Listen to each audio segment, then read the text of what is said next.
አብዛኛው ሰው ይህ የራሱ ፓራዳይም አለው። ኔጌቲቭ ፓራዳይም አለው፣ ፖዚቲቭ ፓራዳይም አለው። እዚህ ሲመጣ ይነቃቃል። በቃ ባለፈ አሸንፈኛል፣ ፓራዳይም አስተኝተኛል፣ ዛሬ ግን እነሳለሁ ብለህ ጠዋት አላም ሲጮህ ልነሳ ስትል ተነሳሽነት አሪፍ ነው፣ ደስ ይላል። ሞቲቬሽን ደስ ይላል። ህይወትህ ለመቀየር ያለ ጉጉት ደስ ይላል። ግን ብርድ አለ። አብዛኛው ሰው ይህ የራሱ ፓራዳይም አለው። ኔጌቲቭ ፓራዳይም አለው፣ ፖዚቲቭ ፓራዳይም አለው። ፖዚቲቭ ፓራዳይም ቆንጆ ነው። ኔጌቲቭ ፓራዳይም ነው መቀየር የምፈልገው። እዚህ ሲመጣ ይነቃቃል። እንዴ እናንተና ከቻሉ እኔም እችላለሁ። የተለያዩ ታሪኮች ሲሰማ የ21ኛው ክፍለ ዘመን ጀግኖች ሲሰማ 57ኛ ትምህርት ቤት የሚወጣ የነበረ የአገሪቷ ጎበዝ ሐኪም እንደሆነ ሲሰማ የተለያዩ ታሪኮች ሲሰማ እኔ እችላለሁ፣ እኔ ድንቅ ነኝ፣ ትልቅ ህልም አለ፣ ህልሜ ይቻል፣ ከዚህ በኋላ ቀይራለሁ፣ ዛሬ ምሽት እጄ ቀይራለሁ፣ ዛሬ ምሽት ራሴን ቀይራለሁ፣ ቤቴ ቀጥታ ነው ምገባ፣ ወደዚህ ወደዛ አይደለም፣ ቲክቶክ አልጎረጉርም፣ ማይሆን ነገር አላደርግም፣ አነባለሁ፣ አቅዳለሁ፣ እገመግማለሁ፣ በሰዓት ተኛለሁ፣ በሰዓት እነሳለሁ፣ እኔ በጸሎት በምስጋና ጀምራለሁ፣ የተሻለ ሰው ሆናለሁ። እንደዚህ ስትል ፓራዳይም የስ እንችላለን፣ የስ ነው የሚለው ፓራዳይም። ቤት ሄደ በቃ ላቅድ ስትል ምን እንደሚለው ፓራዳይም፣ በዚህ ሰዓት እኮ ቲክቶክ ነው የምናየው፣ ከመጀመሩ ነው የምናቅደው። በዚህ ሰዓት እኮ ከሚስት ጋር የምትናደድበት ሰዓት ነው፣ የምትጨቃጨቅበት ሰዓት ነው። ከመቼ ነው ሰላም? ለምደኸዋል፣ መጨቃጨቀው ለምደኸዋል፣ ሞባይል መገርገሩ ለምደኸዋልና ሰውነት ግራ ይገባል። ከመቼ ነው ጥሩ ሰውዬ የሆንከው? ከመቼ ነው የተረጋጋ ሰውዬ የሆንከው? ከመቼ ነው ሰላም የሆንከውት? እንዴ ይኸው ልጅህ እያበላሸ ነው፣ ቤተሰቦችህ እንደዚህ ያደርጉ ነው። የሆነ ማለት ጠለቅ ብለን ማየት አለብን። እንደ ቀልድ ያወራሁት ነው ያለው፣ ግን ጠለቅ ብለን የለመድነው ነው የምንሆነው። በዚህ ሰዓት እኮ ቲቪ የምታይበት ሰዓት ነው። ጓደኞች ምን ልታደርግ ነው? አይ ብለህ ትተህ ነው ትተኛለሁ ብትል ልተኛ ስትል ስላለመድከው ማለት ነው። ሰውነት ይተኛል? አይተኛም። የመጀመሪያ ቀን አይተኛም። እንደምንም ብለህ ተኝተህ አላርም ሞልተህ ጠዋት ልትነሳ ስትል ምን ይላል ፓራዳይም? በዚህ ሰዓት ምን ልትሰራ? ለየትኛው ኢኮኖሚ፣ ለየትኛው ኑሮ ምን ልትደርስ? እስክተኛ ዝናብ ነው፣ በዛም ያመሃል፣ ሳይነስ ይዘሃል፣ እንደዚህ ያደርጋል፣ ጭቅጭቅ። መጨረሻው እጅህን ሰጣለህና ተኛለህ። ጥሩ ታሪክ ብቻ ልነግራችሁ አልፈልግም፣ ከነ መጥፎ ታሪኩ ልነግራችሁ ነው። ፓራዳይም ልትቀይር አይፈልግም። አንዴ የመሸነፍ ፓራዳይም ካለ ልታሸንፍ ስትፈልግ ፓራዳይም አይለቅም፣ ያሳምናል። በሚቀጥለው ቀን ሞር ሞቲቬሽን ሰምተህ ስትሄድ በቃ ባለፈ አሸንፈኛል፣ ፓራዳይም አስተኝተኛል፣ ዛሬ ግን እነሳለሁ ብለህ ጠዋት አላም ሲጮህ ልነሳ ስትል ተነሳሽነት አሪፍ ነው፣ ደስ ይላል። ሞቲቬሽን ደስ ይላል። ህይወትህ ለመቀየር ያለ ጉጉት ደስ ይላል። ግን ብርድ አለ፣ ዝናብ አለ። ሰኞን ጀምር፣ በቃ ሰኞን ጀምር። ሰኞ ባይዘው ወይ አዲስ ዓመት ቅርብ ነው። አዲስ ዓመት 2 ሳምንት 3 ሳምንት እስከ አዲስ ዓመት ድረስ እናንብብ፣ እስከ አዲስ ዓመት እንዘጋጅ፣ በደንብ አድርገን እንጎብዝ፣ በደንብ አድርገን እንጠንክርና አዲስ ዓመት ሞቅ አድርገን ደመቅ አድርገን ጀምራል። እና እውነት ይመስላል። የፓራዳይም ወሬ አይመስልም፣ የራስህ ሀሳብ ይመስላል። አለ በውስጣችን የሆነ ፓራዳይም አለ። ያ ፓራዳይም አሁን ያለው ውጤት ተመችቶታል እና ለውጥ አይወድም። ፓራዳይም የፓራዳይም ትልቁ ችግር ለውጥ አይወድም። ልትቀየር ስትፈልግ ወደ እኔ ድንቅ ነኝ፣ ትልቅ ህልም አለኝ፣ ህልሜ ይቻላል፣ አሳካለሁ፣ እሻገራለሁ፣ ደርሳለሁ ልትይ አይ ቆይ በሰዓቱ አይደለም። ለውጥ አይወድም ፓራዳይም። ስለዚህ አሁንም ይመልሳል። ገጥማችሁ ያውቃል?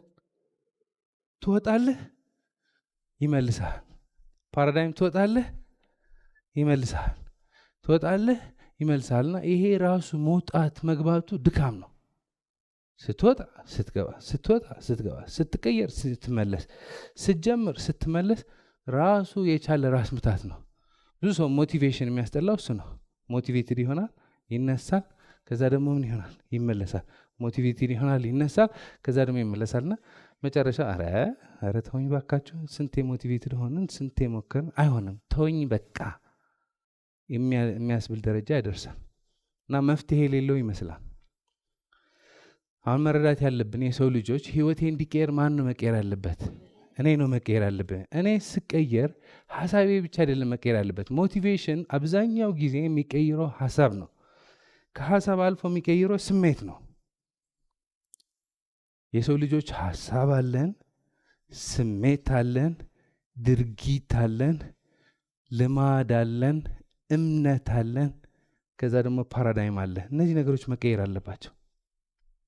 ይጋደ ስለዚህ ሞቲቬሽን ስትመጣ እዚህ ጋር የተለያዩ ታሪኮች ስትሰማ ብዙ በአገራችንም ሆነ በዓለማችን ያሳኩ ሰዎች ስትሰማ ምን ያክል ከብዷቸው እንደነበረ፣ ምን ያክል እንደተፈተኑ፣ ምን ያክል እጃቸው ለመስጠት ትንሽ እንደቀራቸው ስትሰማና እንደሸነፉ ስትሰማ ሞቲቬትድ ትሆናለህ አይደለ? አንድ ሞቲቬት የሚያደርጋችሁ ታሪክ ልንገራችሁ። ዳርቢ ነው የሚባለው። ዳርቢ የሆነ ሰዓት ወርቅ ማግኘት እንደሚችል አመነ። የሆነ ቦታ ቆፍሮ ወርቅ ማግኘት እንደሚችል አመነና ብቻውን ሄዶ ወርቅ ለማግኘት መቆፈር ጀመረ። መቆፈር ጀመረ። ሄደ፣ ቆፈረ፣ ምልክት አገኘ ወርቅ እንዳለ። ደስ አለውና ጓደኞቹ፣ ቤተሰቦቹ አምጥቶ ከነሱ ውል በመፈረም ኑ እንቆፍራልና ረጅም ጊዜ ቆፈሩ። ረጅም ሄዶ ውስጥ ቆፈሩ። ሁሉም እየደከማቸው መጣ። እሱም ደከመው፣ በጣም ተስፋ ቆረጠ፣ አለቀሰ፣ እጁን ሰጠ። አንድ ሰው የመጣ ምን ሆነ ሲለው በቃ ይሄ ስንት ጊዜ ቆፍሬ ወርቅ ማግኘት አልቻልኩም። እውነተኛ ታሪክ ነው አለው። ስለዚህ ምን ነው የምትፈልገው ሲለው በቃ እቃ ሽጬ ሊሄድ ነው እፈልገዋለሁ፣ $100 እሰጥሃለሁ፣ ለዚህ ሁሉ እቃለሁ፣ $100 ሰጠው እና ሄደ። ያ ሰውዬ እቃ ነው የሚገዛው፣ ግን አስተዋይ የሆነ ሰውዬ ነው።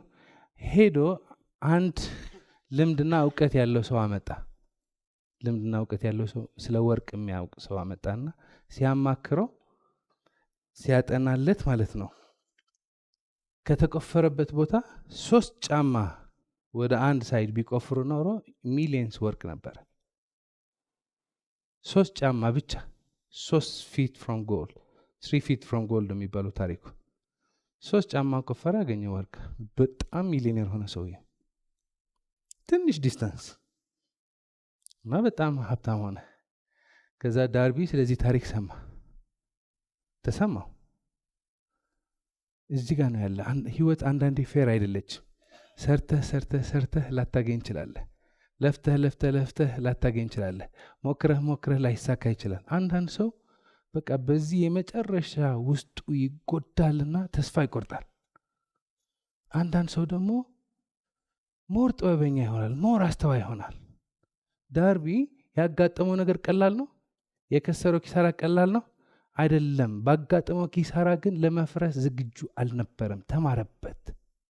ወደ ኢንሹራንስ ሽያጭ ስራ ገባ። ወደ ኢንሹራንስ እና መርሁ ምን ነበረ?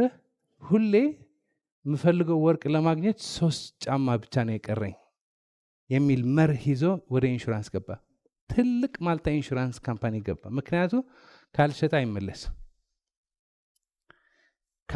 አይመለስም። ኪሳራው እንደ ጥንካሬ ተጠቀምበት፣ ውድቀቱ እንደ እድገት ተጠቀምበት እና ትልቅ የሆነ ኢንሹራንስ ካምፓኒ ገንብቶ ሄደ። ስለዚህ በህይወታችን እንደምንፈልገው ሳይሆን እንደማንፈልገው ሊሆን ይችላል። አንዳንድ ሰው ባጋጠመው ችግር ይፈርሳል። አንዳንድ ሰው ደግሞ ምን ያክል ከባድ ችግር ቢያጋጥመው ከሱ አንድ ትምህርት ተምሮ ወደፊት አንድ እርምጃ ይሄዳል፣ ያድጋል፣ ይቀይራል፣ ያሻሽላል። እኔ ዳርቢ ታሪክ ስንሰማ ምን እንሆናለን? ሞቲቬትድ። የስ እኔም እንደ ዳርቢ 3 ፊት ወደ ላይ። ሞቲቬሽን የሚባለው ይሄ ነው። የሆነ ታሪክ ስንሰማ ሞቲቬትድ ነህ። ምን ይቀየራል? ሀሳብህ ይቀየራል።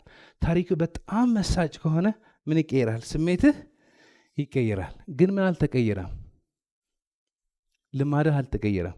በጣም ጎበዝ ከሆንክ በሀሳብ ትቀይራለህ። አሁን እዚህ ጋር አንድ ሰው መጥቶ እስከ ዳዊት የምለው ልስማ እንጂ የኔ ችግር እኮ መፍትሄ የለውም፣ የኔ ኪሳራ እኮ መፍትሄ የለውም ብሎ በሀሳብ ተስፋ ሊቆርጥ ይችላል። እኔ በጣም ጎበዝ ከሆንኩ በደንብ አድርጌ ካስተማርኩ ምኑ ነው የማስቀይረው? ሀሳቡን ነው የማስቀይረው። በጣም የምገፋው ከሆንኩ እዚህ ጋር የተለያየ እንቅስቃሴ ማሳይ ከሆንኩ ደግሞ ከሀሳቡ አልፌ ምኑ ልቀይረው እችላለሁ? ስሜቱ እችላለሁ የሚል ስሜት ልሰጠው እችላለሁ። እነዚህ ሁለቱ ግን በቂ አይደሉም። ልማድ አለን። የሰው ልጆች ልማድ አለ። ጠዋት ስትነሳ ልማዶች አሉ። ጠዋት ስትነሳ ወደ ሽንት ቤት ትገባለህ። ከሱ ሄደ ወደ ኪችን ልትገባ ይችላል። ልማዶች አሉ አውቶማቲካሊ የምታደርጋቸው ልማድ፣ ሞባይል መጎርጎር ሊሆን ይችላል። ልማዶች አሉ።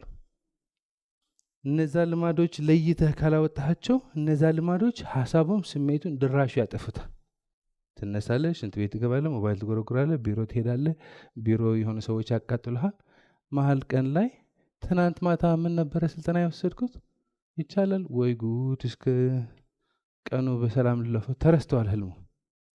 ከዛ ልማዱ ሲያጠፋን ምን ያጠፋናል? እምነታችን ያጠፋናል፣ ፓራዳይማችን ያጠፋናል። አንድ ክብ እንገባለን። አሁን ይሄ ነው ፖይንቱ። አንዴ እዚህ ከገባ፣ አንዴ እዚህ ክብ ላይ ከገባ፣ አንዴ እዚህ ሰርክል ላይ ከገባ፣ በተለይ ሞቲቬሽን ስትጨምርበት ያሳብዳል። ሞቲቬሽን ሲጨምርበት በዚህ ሞቲቬት ትሆናለህ፣ በዚህ ይመልሳል። በዚህ ሞቲቬት ትሆናለህ፣ በዚህ ይመልሳል። በዚህ ሞቲቬት ትሆናለህ፣ በዚህ ይመልሳል። በዚህ ሞቲቬት ትሆናለህ፣ በዚህ ይመልሳል። ያቃውሳል እና ይጨንቃል። እኔ ድንቅ ነኝ፣ ትልቅ ህልም አለ፣ ህልሜ ይቻላል ትላለህ፣ ግን ይመልሳል እና በጣም ከባድ ጭንቀትና ውጥረት ይፈልጋል። እዚህ ጋር ሆነ ያሰብክ ብታስብ ያው ነው። ኦልሬዲ ስለተረባበሽክ ያሰብክ ብታስብ፣ የሰራህ ብትሰራ፣ የሄድክ ብትሄድ ይስሰኝ አእምሮ እረፍት የለውም። ሀሳብ ነው። እኔ እኮ እችላለሁ፣ ግን እንዴት እችላለሁ? ከየት ይምጣ? ኧረ ምን ልሆን ነው? መጨረሻ ምን ሊሆን ነው? በቃ እንደዚህ ሊሸነፍ፣ እኔማ ሊሸነፍ፣ በቃ መሄድ አለብኝ። ይሄ ልጅ እኮ ነው፣ አይቺ ልጅ ናት፣ አሁን እንደዚህ ናቸው፣ እንደዚህ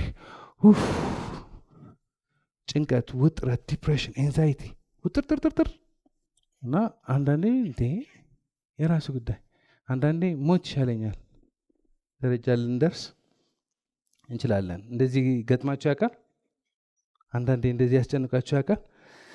እንደዚህ አይነት ጭንቀት ከገባን እዚህ ጋር ሆነን ማሰብ ከሞከርን የባሰ ነው የሚያሳብደን። እዚህ ጋር ሆነ አእምሮ በቃ መቀየር አለብኝ፣ መሻሻል አለብኝ፣ ማደግ አለብኝ፣ ያው ነው። ከዛኛው የተለየ አይደለም። አንተ አይደለም የምታስበው፣ ፓራዳይም ነው የሚያስበው። ዝም ብሎ ነው የሚቀላቅለው። አንዳንዴ እንደዚህ ራሳችሁ ልታገኟት ትችላላችሁ። በዚህ መንገድ ማሰብ ከጀመራችሁ መፍትሄ የለውም፣ ይረብሻል፣ ያሳብዳልና ይሄ ሁሉ መተው ነው። ይሄ ሁሉ ትቶ ትንሽ ረጋ ማለት ያስፈልጋል። ከዚህ አይወጣበትም፣ ህልም አይወጣበትም፣ ፓራዳይም አይወጣበትም፣ ቁም ነገር አይወጣበትም። ሁከት ነው። ምን የምናደርገው? ትንሽ ሰከን እንላለን፣ ትንሽ ረጋ እንላለን፣ ትንሽ ወደ ራሳችን መለስ እንላለን። ብዙ ዘዴዎች አሉ መጠቀም የምንችላቸው፣ ብዙ ዘዴዎች መጠቀም እንችላለን። ቆንጆ የሆነ ዘዴ ከሁሉም ምስጋና ነው። ምስጋና ወደ ልባችን ይመልሰናል። ምክንያቱም እዚህ አይነት መንፈስ ስንገባ ወደ አእምሯችን የሚመጣልን ለምን እንደዚህ ያልሆነም፣ ለምን እንደዚህ ያልሆነ፣ ለምን እንደዚህ ያልሆነ፣ ሰው የለኝም፣ ገንዘብ የለኝም፣ መንገድ የለኝም፣ ጨንቆኛል፣ ከፍቶኛል፣ ምንም የለኝም ነው አይደል? አሁን ይሄ መቀየር ይችላል። በምን መቀየር እንችላለን? በምስጋና መቀየር እንችላለን። ምን ብለን ነው የምናመሰግነው? ስላለን። እዚህ ምን እንዳላቸው አላውቅም፣ ግን ሁሉ ሰው ያለው ነገር አውቃለሁ። ዋና እዚህ ያለን ሰዎች ሁላችን ምን አለን? መጀመሪያ ያለን ምንድን ነው? ህይወት ነው ያለን አይደለ? ከህይወት የሚበልጥ ነገር አለ? እቺ ህይወት ትናንት ማለቅ ይችል ነበር፣ ግን ትናንት አላለቀችም። ፈጣሪ አላለም። ስለዚህ በህይወት ነው ያለው። በአፍንጫዬ ደግሞ ትንፋሽ አለ። ይሄ ትንፋሽ ዝም ብሎ አይደለም የሚሰጠው። በአፍንጫችን ትንፋሽ አለ። ይሄ ትንፋሽ ወደ አፍንጫችን እንዲመጣ ስንት ዛፎች፣ ስንት አልጌዎች ሌሊት ሙሉ ሲሰሩ ነው ያደሩ። በአፍንጫችሁ ትንፋሽ አለ? አይሰማም እዚህ ቤት? በአፍንጫችሁ ትንፋሽ አለ ወይ? አሁን ብዙ ሰው የስ ነው የሚለው። ለምን ነው የስ የሚለው? በአፍንጫችሁ ትንፋሽ አለ ሲባል ምክንያቱ ትንፋሽ ቀላል ነገር ነው የሚመስለው። እባካችሁ ተባበሩኝና እቺ ቧንቧ ዝጓት። ስንት ደቂቃ ነው መቆየት የምንችለው? ይሲ ስለ ገንዘብ ህልም ምናምን ማውራት የቻልነው ትንፋሽ ስላለ ነው። ትንፋሽ ባይኖር ኖሮ ንቅንቅ አለ? ትንፋሽ ባይኖር እንቅስቃሴ አለ ወይ? የለም። ትንፋሽ ስላገኘን ነው ህልም፣ ስልጠና፣ ትምህርት ምናምን የምንለው ያለ ነው። ምን በላው ምግብ ዛሬ ምንድን ነው የበላ ነው? እንጀራ ከበላን እንጀራ ከሱቅ አይደለም የሚመጣው ወይ ከካፌ አይደለም የሚመጣው። እንጀራ ከየት ነው የሚመጣው? ከኢትዮጵያ ሙሉ ነው የሚመጣው አይደል? ሩዝ ከበላን ከየት ነው የሚመጣው? ከቻይና ነው የሚመጣው። ዛሬ የበላኸው ምግብ ልብ ብለኸው ላትሆን እንችላለህ፣ ግን ከሰፈራችሁ አይደለም የሚመጣው። ከኢትዮጵያ፣ ከአፍሪካ፣ ከዓለም ነው የመጣው። ዛሬ የሞቅነው የፀሐይ ብርሃን ከዚህ መሬት አይደለም የመጣው፣ ከዚህ ዩኒቨርስ ከዚህ ፕላኔት ውጪ ከዩኒቨርስ ነው የመጣው። የሚያስፈልገን ነገር በሰዓቱ እየተሰጠን ነው አይደለም። ስለዚህ በአፍንጫ ትንፋሽ ስላለ ተመስገን። ውሃ ከየት እንደሚመጣ አላውቅም፣ ግን ፈጣሪ ውሃ ይሰጠኛል አይሰጠኝም? ምግብ እየሰጠን ነው አይደለም? ተመስገን ነው አይደለም?